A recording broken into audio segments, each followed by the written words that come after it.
I'll be the last one left when the lights go out. Hello everyone, আমি শুভ্রজিৎ। তো কালকে বিকেলে চন্দু চ্যাম্পিয়নের কিন্তু ট্রেলার রিলিজ হয়ে গেছে। তো এই ট্রেলারটিকে আর কি নাডিয়াডওয়ালা গ্র্যান্ডসন্সের তরফ থেকে রিলিজ করা হয়েছে, বিকজ সাজিদ নাডিয়াডওয়ালা এই সিনেমাটির প্রডিউসার আর এই সিনেমার ডিরেক্টর কবির খান। আর এর আগে কিন্তু চন্দু চ্যাম্পিয়নের তিনখানা পোস্টার্স রিলিজ করা হয়েছিল, আর তিনটে পোস্টারই কিন্তু কার্তিক আরিয়ানকে ব্যাপক লাগছিল, খুবই ইন্টেন্স লাগছিল।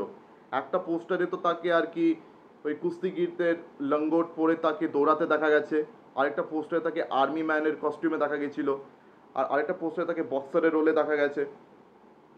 তো তিনটে পোস্টারই আগে বলেছি একদম দারুণ লাগছিল কার্তিক আরিয়ানকে। তো এবারে ট্রেলারের কথায় আসি। তো ট্রেলারের কথায় আর কি আসার আগে আমি এই ইনফরমেশনটা অবশ্যই জানিয়ে দিই যে এই ছবিটা কিন্তু মুরলীকান্ত রাজারাম পেটকারের লাইফের উপরে বেস করে, মানে কাইন্ড অফ ওনার বায়োপিক এটা। আর এখানে কার্তিক আরিয়ানের ক্যারেক্টারটার নামও কিন্তু ওটাই, মুরলীকান্ত পেটকার। তো মুরলীকান্ত পেটকার হচ্ছেন আর কি প্রথম প্যারালিম্পিক্সের গোল্ড মেডেলিস্ট ইন্ডিয়ার তরফ থেকে। 1972-তে হাইডেনবার্গ জার্মানি হাইডেনবার্গ শহরে আর কি প্যারালিম্পিক্সে তিনি প্রথম আর কি গোল্ড মেডেল এনেছিলেন অ্যাজ আ প্যারালিম্পিক্স প্লেয়ার।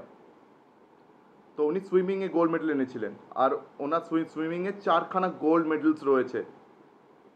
আর সবথেকে বড় কথা, হাইডেনবার্গ জার্মানিতেই ওনার ওয়ার্ল্ড রেকর্ড উনি সেট করেছিলেন 37.33 সেকেন্ডসের মধ্যে 50 মিটারের আর কি তিনি সুইমিং কমপ্লিট করেছিলেন। তো এটা তার বিশাল বড় একটা অ্যাচিভমেন্ট। তার আগে ডেফিনেটলি উনি একজন আর কি আর্মি সোলজার ছিলেন। 1965 ইন্ডো চায়না ওয়ারে ওনার গায়ে প্রচুর গুলি লেগেছিল, যার কারণে উনি প্যারালাইজ হয়ে গিয়েছিলেন। তার আগে উনি বক্সার ছিলেন, আর তিনি এর আগে মানে কুস্তি দিয়ে আর কি নিজের জীবন চালু করেছিলেন। তো আমরা ট্রেলারেও কিন্তু এইসব জিনিসগুলো আমরা দেখতেই পাই। তাছাড়া বিজয় রাজ ওনার ভয়েস ওভারই শুনতে পাই যে মুরলীকান্ত রাজারাম পেটকারের গল্প মানে স্বাধীন ভারতের গল্প। তবে প্রশ্নটা হচ্ছে যে স্বাধীন ভারত কি এবার নিজের পায়ে দাঁড়াতে পারবে? বিকজ তখন আর কি ইন্ডিপেন্ডেন্সের জাস্ট পাওয়ার পরে স্বাধীন ভারতের কিন্তু অবস্থা খুব একটা ভালো ছিল না, আপনারা সবাই জানেন। মানে ইন্ডিয়া তখন সবে ইন্ডিপেন্ডেন্স পেয়েছে 1947-এ, কিন্তু তখন ইন্ডিয়ার অবস্থা খুব একটা ভালো ছিলই না। তখন ইন্ডিয়ার আর কি নিজের পায়ে দাঁড়ানোর মতন অবস্থা নেই। তখন ইন্ডিয়াকে প্রত্যেকটা জিনিসের জন্য আর কি ব্রিটেনের হেল্প নিতে হচ্ছে। মানে স্বাধীনতা পাওয়ার পরেও অনেক বছর ধরে আর কি ব্রিটেনের আর কি হেল্প নিয়ে ইন্ডিয়াকে অনেক কাজ করতে হয়েছে। তখনও ইন্ডিয়া কিন্তু নিজের পায়ে দাঁড়ানোর অবস্থায় ছিল না। আর খুব ইন্টারেস্টিংলি ট্রেলারে কিন্তু একটা সিনে এটা দেখানো হয়েছে যে মানে কার্তিক আরিয়ানের ক্যারেক্টারটা মুরলীকান্ত রাজারাম পেটকার 2 বছর ধরে কোমাতে রয়েছে। আর যেহেতু ওনার গায়ে 9টা গুলি লেগেছে, সেহেতু উনি এখন প্যারালাইজড হয়ে গেছেন। উনি নিজের পায়ে দাঁড়াতে পারছেন না, দাঁড়াতে গিয়ে বারবার পড়ে যাচ্ছেন। আর বিজয় রাজের ডায়লগটাও শুনবেন ওই সময়, যে এখন প্রশ্নটা হচ্ছে স্বাধীন ভারত কি নিজের পায়ে দাঁড়াতে পারবে? তখনও স্বাধীন ভারতের কিন্তু একই অবস্থা ছিল ওই সময়। তো মানে এটা আর কি খুব ইন্টারেস্টিং একটা ব্যাপার। তো এটা ভালো ম্যাচ খাইয়ে কিন্তু ডায়লগটা রয়েছে। আর এছাড়া কিন্তু আরও অনেক ভালো ভালো ডায়লগস রয়েছে পুরো ট্রেলার জুড়ে। আরেকটা খুব ভালো ডায়লগ ছিল, চন্দু নেই চ্যাম্পিয়ন হ্যাঁ ম্যায়। বা একদম এই ট্রেলারের লাস্টের দিকে कि ये लड़ाई हर एक चंदू के लिए है जो चैम्पियन बनना चाहता है, ये हर चंदू के लिए है जो चैम्पियन बन सकता है। আর তাছাড়া মানে ট্রেলারের একদম লাস্টে একটা মানে ইন্টারেস্টিং একটা সিন দেখলাম, যেখানে আর কি দেখানো হচ্ছে মুরলীকান্ত রাজারাম পেটকার তিনি আর কি বুড়ো হয়ে গেছেন, তার বয়স হয়ে গেছে। তিনি আর কি 4খানা গোল্ড মেডেলস টেবিলে নামিয়ে রাখলেন, টেবিলে নামিয়ে রেখে বলছেন যে মুঝে প্রেসিডেন্ট পর চিটিং কা কেস করনা है। এখন প্রেসিডেন্টের আবার চিটিংয়ের মানে কি ব্যাপার স্যাপার, মানে গল্পটা আমার ডিটেলে ডেফিনেটলি জানা নেই, কিন্তু নিশ্চয়ই এরকম কিছু একটা ব্যাপার স্যাপার হয়েছে। তো সেটাই আর কি এই ট্রেলারেও দেখানো হয়েছে খুব ইন্টারেস্টিংলি। তো দেখা যাক আর কি গল্পটা কীরকম হয়। মানে গল্প ডেফিনেটলি খুবই ভালো, মুরলীকান্ত রাজারাম পেটকারের কিন্তু খুবই ইন্সপায়ারিং স্টোরি। এখন সিনেমাতে সেটা কিভাবে পোর্ট্রে করা হয় দেখা যাক। তবে এটা commercial cinema, definitely it's a commercial cinema. Because এখানেও দেখবেন আর কি ট্রেলারের একটা জায়গায় কার্তিক আর্যন নিজের বাকি আর্মি অফিসার্সদের সাথে সে ডান্স করছে, আর ওর আগেনস্টেও কিন্তু একটা ওর অপোজিটে একটা অ্যাক্ট্রেসকে কাস্ট করা হচ্ছে। ওই অ্যাক্ট্রেসের নামটা আমার জানা নেই, নতুন অ্যাক্ট্রেস দেখে মনে হলো। তো তার সঙ্গে তার আর কি রোম্যান্সের অ্যাঙ্গেলও রয়েছে। তো মানে আর কি এটা প্রত্যেকটা ইন্ডিয়ান বায়োপিকে হয়েই থাকে। এখন ক্রিয়েটিভ লিবার্টির নামে অনেক কিছুই করা হয়, মানে বায়োপিক বললে যে 100% যে পুরো স্টোরি রিয়েল স্টোরি দেখানো হবে তার তার কিন্তু কোনো মানে নেই। সেই স্টোরির মধ্যে অনেক মাল মশলা অনেক ঢোকানো হয় যেগুলোর সাথে আর কি আসল স্টোরি কোনো সম্বন্ধ নেই। অনেক সময় প্রেমের অ্যাঙ্গেল ঢোকানো হয় যেগুলো আর কি সত্যি না, বা এসব গান নাচ সে সিনসও প্রচুর থাকে যেগুলো আর কি রিয়েল লাইফে সাথে কোনো দিন খাপ খায় না। তো এরকম আর কি জিনিসপত্র ক্রিয়েটিভ লিবার্টির নামে আমাদের ইন্ডিয়ান সিনেমাতে হয়েই এসছে। আর ক্রিয়েটিভ লিবার্টি আর কি শুধু ইন্ডিয়ান সিনেমাতেই না, হলিউড সিনেমা বা যে কোনো সিনেমাতেই হয়ে থাকে আর কি।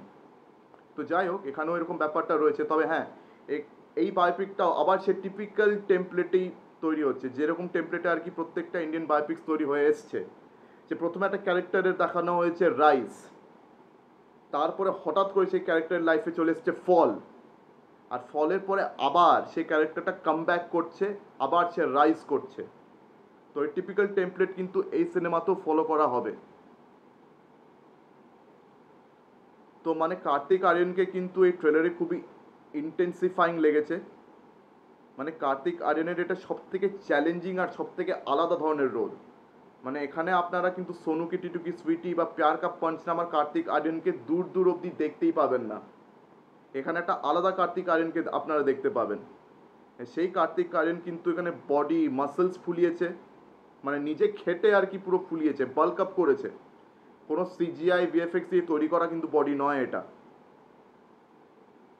তো কার্তিক আর্যন মানে আগের বছর একটা ইন্টারভিউতেই একটা মানে উনি বলছিলেন যে সুইমিংয়ের সিনসগুলো উনি যখন শ্যুট করছিলেন ওনার নাকি 102 ডিগ্রি জ্বর ছিল। তো আর কি খুবই কষ্টের মধ্যে আর কি ওনাকে সিনসগুলো শ্যুট করতে হয়েছে। তো উনি আর কি প্রচুর খেটেছেন, কিন্তু এটা ট্রেলারেও বোঝা যাচ্ছে। এখানে আর কি কার্তিক আর্যনকে কুস্তিগির হিসেবেও দেখা যাচ্ছে, তারপর সে হঠাৎ করে বক্সিংয়ে ঢুকে যায়। আর বিজয় রাজ, যার ভয়েস ওভার আমরা এখানে শুনতে পাই, সে কিন্তু কার্তিক আর্যনের বক্সিং কোচ। এখানে বক্সিং কোচ। তো প্যারালাইজ হয়ে যাওয়ার পর আর কি কার্তিক আর্যন আর কি মানে কার্তিক আর্যন না, সরি, মুরলীকান্ত পেটকার, উনি যখন গুলি খেয়ে প্যারালাইজ হয়ে যান তারপরে উনি সুইমিং, তারপরে জ্যাভলিন, টেবিল টেনিস এইসব খেলায় আর কি পার্টিসিপেট করেন। তবে উনি গোল্ড মেডেলস এনেছেন সুইমিংয়ে। বাকি খেলাতে মানে উনি হয় ফাইনালিস্ট হয়েছে, নাহলে ফার্স্ট রাউন্ড অব্দি জাস্ট কখনো মানে কোনো মতে কোয়ালিফাই করেছেন, বা ফার্স্ট রাউন্ড জাস্ট পার হয়েছেন। কিন্তু ওনার আসল সাকসেস ছিল প্যারালিম্পিক সুইমিংয়ে। তো যাই হোক, কার্তিক আর্যনকে আমি আগে বলেছি খুব ভালো লাগছে। তো কার্তিক আর্যনের এটা আনডাউটেডলি বেস্ট পারফরমেন্স হতে চলেছে। আর কবির খান, উনি কিন্তু একটা খুবই ভালো director, one of the best directors in India. উনি কিন্তু নিজের অ্যাক্টার্সদের থেকে মানে দারুণ লেভেলে পারফরমেন্স বার করে আনেন। তবে ওনার ভাগ্যটা কিন্তু ইদানিং খুবই খারাপ চলছে। সে বজরঙ্গি ভাইজানের পরে কবির খানের একটাও হিট নেই। ফ্যান্টম ছবিটা কেন বুঝলাম না হিট হলো না। টিউবলাইট খুব একটা ভালো ছবি হয়নি, ওটা ফ্লপ হয়েছে, ঠিক আছে, তাও মানা যায়। কিন্তু রণবীর সিংয়ের সঙ্গে যে 83 যেটা করলো, এটা কিন্তু খুব ভালো ছবি ছিল, তবে এটাও চললো না। তো আমি আশা করব যে এবার চন্দু চ্যাম্পিয়নটা মানে এবার কবির খানকে আর কি একটা সাকসেস দেবে, আশা করছি। তবে এখানে চন্দু চ্যাম্পিয়ন ছবিটার জন্য একটা বিশাল বড় চ্যালেঞ্জ রয়েছে। ওদের হাতে রয়েছে মাত্র 14 দিন, মানে অনলি 2 উইকস, কেননা 14 জুনে এই ছবিটি রিলিজ হচ্ছে। আর ঠিক 27 জুন প্রভাসের আপকামিং মানে প্যান ইন্ডিয়ান ছবি, আপকামিং না, মোস্ট অ্যাওয়েটেড প্যান ইন্ডিয়ান ছবি কালকি 2898 এডি, এটা কিন্তু 27 জুন রিলিজ করছে। তো এই ছবিটা যদি একবার রিলিজ হয়ে যায়, চন্দু চ্যাম্পিয়নের জন্য চলাটা কিন্তু খুব মুশকিল হয়ে যাবে। মানে চন্দু চ্যাম্পিয়নের রান কিন্তু ওখানেই থেমে যেতে পারে। তো সুতরাং এই 2 সপ্তাহের মধ্যে কিন্তু চন্দু চ্যাম্পিয়নকে অনেক ভালোভাবে চলতে হবে, নাহলে কিন্তু খুব মুশকিল আছে। তো এই সময় কবির খানের খুব দরকার একটা হিটের, আর এখানে কার্তিক আরিয়ানেরও দরকার এই ছবিটা হিট হওয়ার। যদি এই ছবিটা হিট হয়ে যায় তাহলে কার্তিক আরিয়ানকে আমরা সামনের দিনে আরও বেশি চ্যালেঞ্জিং রোলসে দেখতে পাবো। কেন কার্তিক আরিয়ান প্রথমবার আর কি নিজের কমফর্ট জোন থেকে বেরিয়ে একটা আলাদা ধরনের রোল ট্রাই করেছেন। তো ওনার যদি ছবিটা হিট হয় তো উনি ডেফিনেটলি আরও অনেক চ্যালেঞ্জিং রোলস ট্রাই করবেন, আর যদি ফ্লপ হয়ে যায় তাহলে কোনো গ্যারেন্টি নেই। তো যাই হোক, এখন দেখা যাক এই ছবিটি কেমন দাঁড়ায়। এই ছবিটি যদি ভালো হয় তাহলে অবশ্যই এটা হিট হওয়া উচিত। তবে ট্রেলারটা আমার বেশ ভালোই লেগেছে।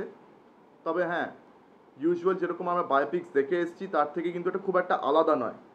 ডেফিনেটলি এটা তার থেকে খুব একটা আলাদা নয়।